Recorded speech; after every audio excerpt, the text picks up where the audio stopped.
السلام عليكم kusoo dhawaad kanaalka horumarka ardayda bulshada Mano Production maanta muuqaalkan waxaan ku kala saari doonaa farqiga u dhaxeeyo web development and web design. macnaha waxa laga wadaa kan soo saaro nashqada website-ka iyo kan qoro website-ka. marka haddii aad ku cusub tahay kanaalkan isku day inaad subscribe sarto anoo socto casharo iyo koorsooyin aad u xiiso badan. muuqaalkan wuxuu ka mid yahay koorsadii la magac baxday web development 101 oo lagu baranayay qaabka loo soo saari karo website adigoo adeegsanaysid HTML, CSS, Bootstrap, JavaScript iyo waxyaalo kala badan. maxay tahay farqiga u dhaxeeya web development iyo web designer? xaqiiqdii haddii la dhaho labada doorto maxay caawinayaan inay soo saaraan website-ka, macnaha inuu website-ku u jiro, laakiin waxay ku lug leeyihiin mid kastaba uu sameyn karaa ama uu hawshiis ay tahay inuu ka qayb qaato markii la sameynayo website-ka. developer waxaa la dhahaa kan oo sameeyo structure-ka muuqaalka structure-ka website-ka asigoo adeegsanaya languages asigoo qoray coding-ka.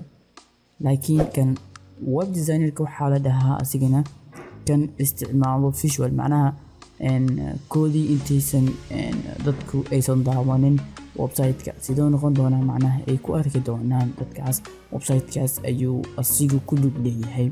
farqiyadii waxay yihiin dhammaantood waan sii arki doonaa. marka maxaa la dhahaa web designer?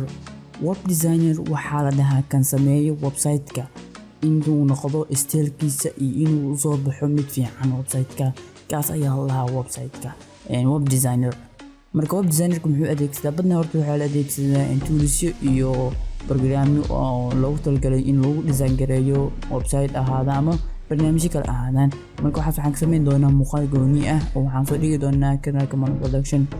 marka web designer-ka haddii si toosna kugu sheego waa kan qaabeeyo website-ka asigoo adeegsanayo haddii ay noqoto Photoshop ayuu adeegsanaya ama visual element si kale ayuu sameynayaa oo si uu u sameeyo website-ka. marka kan la dhaho web designer asigu uu yaqaani karaa, macnaha uu ka sii karaa HTML iyo CSS, laakiin asigu muhiimadiisu waxa ay tahay inuu sameeyo style-ka. CSS macnaha waxaa laga wadaa in lagu qurxiyo style-ka design-ka page ama website uu leeyahay. haddii aynu u imaano web developer-ka lahaa, marka qaybta la dhaho web developer waa meesha ugu muhiimsan ee website-kaaga uu ku soo jiri karo. marka haddii aynu eegno kan la yiraahdo web developer-ka, muhiimadda wuxuu u saaraa badnaasiga coding-ka oo website-ka sida loo qorayo. koodii hoosh waxay kasoo go'daa web designer-ka kan la yiraahdo, asi ay soo design gareynayo qaabka website-ku soo bixi lahay oo qaabka website-ku uu noqon lahay, kabacdi wuxuu u dhiibayaa web developer-ka.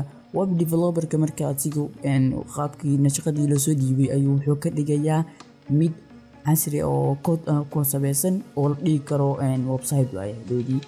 marka asigu muhiimadda badna wuxuu adeegsadaa sida HTML iyo CSS iyo. marka web development iyo web designer farqiga u dhaxeeyo waa fahamtayaan filayaa. marka hadda adiga waxaad u baahan tahay inaad noqotid web designer ama web developer. horta haddii aad soo daabatay muuqaalkan halii hore waa fahamtayaan filayaa. web designer-ka kan yiraahdo oo iyo web developer macnaha kan nashqadeeyo website-ka nashqada soo dejiyo iyo kan oo soo saara oo website-ka. halka marka waxaan ku tusayaa table ama shax tahay project-yaasha iyo sida uu noqon doono waxyaalaha loo baahan yahay marka project-ga la sameynayo qofka sameynayo ayaan ku tusayaa. marka waxaa meeshan ku qoran markii la design gareynayo home page waxaa sameynaya design-kaas web designer ayaa sameynayo. markii la dhisayo contact form, macnaha form oo dadka la soo xiriirayo, macnaha website-yada waxaa jiro oo aad ku aragtid badnaa contact us, macnaha ninkan la soo xiriira ayaa la wadaa. kaas marka waxaa sameeyo website-kaas oo meesha page-kaas uu noqonayo contact-ga waxaa sameynayo kaas web developer-ka. markii la sameynayo mobile application waxaa sameeyo web developer-ka. markii la soo brand gareynayo, macnaha website-ka la xayeysiinayo waxaas loo sameynayo website cusub waxaa sameeyo waxaasna web designer-ka. markii la hosti gareynayo ama wixii error iyo qaladada ku imaado waxaa sameeyo web developer-ka. waxa error iyo fixing iyo hosting waxaas maxaan kiriyaa dhamaantooda waxaan ku arki doonaa koorsadan dhameystiran haddii aad iibsatid. Marka fiidiyowyada iyo sawirada habeeyo kuwaas maxaa habeeyo web designer-ka.